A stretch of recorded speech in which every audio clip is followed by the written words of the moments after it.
Bonjour à tous et bienvenue sur cette nouvelle vidéo. Une négociation, ça se prépare. Alors, pourquoi je vous fais cette vidéo aujourd'hui? Tout simplement parce que, en discutant avec un certain nombre de personnes qui ne sont pas nécessairement dans le métier de la négociation, ou plutôt les métiers de la négociation, que ce soit du point de vue de l'acheteur ou du vendeur, la fonction de négociateur est bien souvent ramenée à la simple expression de la négociation. Alors qu'en fait, vous savez certainement négociateur, ou en tout cas si vous êtes un bon négociateur, que vous soyez commercial ou acheteur, que la négociation n'est en fait que le point final de votre travail et que vous passez une grande partie de votre temps à préparer cette négociation. Et je vous explique tout ça juste après le générique.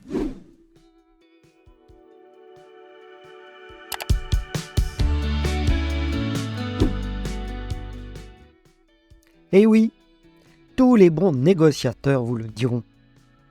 Pour bien négocier, il faut bien se préparer. Et le temps passé à la négociation est certainement beaucoup plus long que la négociation elle-même. Et si vous ne vous préparez pas correctement, vous vous exposez à un échec cuisant. Il est vraiment dommageable que vous perdiez tout le bénéfice du travail déjà fait juste à cause d'une mauvaise préparation de négociation. Et généralement, comment va se traduire cette mauvaise préparation?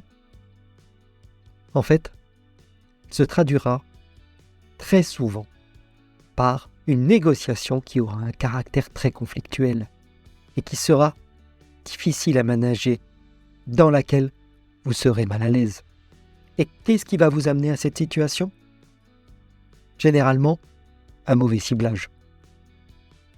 Si vous êtes vendeur, ce sera un mauvais ciblage de vos prospects. Et vous chercherez à vendre quelque chose à quelqu'un qui ne veut pas nécessairement votre produit. Et si vous insistez, la pression monte. Mais ce n'est pas pour ça que vous aurez de grandes chances de réussir. Si vous êtes acheteur, de la même manière, le mauvais ciblage de vos fournisseurs peut amener à des déconvenues. Chercher à obtenir un service dans des conditions définies chez un fournisseur qui ne le fournit pas ne peut qu'amener à une impasse. Alors, qu'est-ce qu'implique la préparation pour éviter d'en arriver là? La réponse tient en un mot, le marketing. Pour les vendeurs, ce sera le marketing tel qu'on l'entend habituellement, qui consiste à bien cibler ses prospects. Pour l'acheteur, c'est un peu moins connu, c'est ce que l'on appelle le marketing achat. C'est un ensemble de méthodes qui consiste à définir ses fournisseurs cibles. Et surtout, n'imaginez pas que ce travail de marketing, soit marketing ou marketing achat, s'effectue en un claquement de doigts. C'est réellement de la préparation. Et il faut suivre des méthodes et des processus bien établis pour réussir à qualifier vos fournisseurs potentiels ou vos prospects. Alors, si vous vous apercevez que vous avez commis une erreur et que vous êtes en train d'essayer de convaincre quelqu'un qui ne veut pas être convaincu, sachez accepter le non et passer à autre chose. 1. Il y a très peu de chances que vous aboutissiez. Et 2. Vous faites perdre du temps à votre interlocuteur et surtout, vous perdez votre temps. Vous avez bien mieux fait de passer à autre chose pour réellement essayer de négocier avec des interlocuteurs qualifiés. Alors bien sûr, pour un acheteur, avant de faire du marketing achat, il est important de comprendre son besoin. Et quand je dis important, c'est même primordial. À défaut, il sera incapable de définir le ou les marchés qui peuvent répondre à son besoin.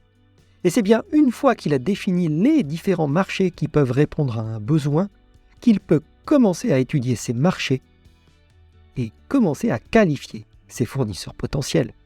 Pour le commercial, utiliser le marketing et définir des prospects qualifiés, c'est également primordial. Discuter et essayer de convaincre des interlocuteurs qui ont réellement besoin de ces produits ou qui potentiellement sont identifiés comme ayant réellement besoin de ces produits et qui répondent réellement à une problématique de ces acheteurs est nettement plus facile que de discuter avec quelqu'un qui n'a pas besoin du produit. Alors si vous ne voulez pas perdre de votre temps, négociez uniquement avec des prospects qualifiés.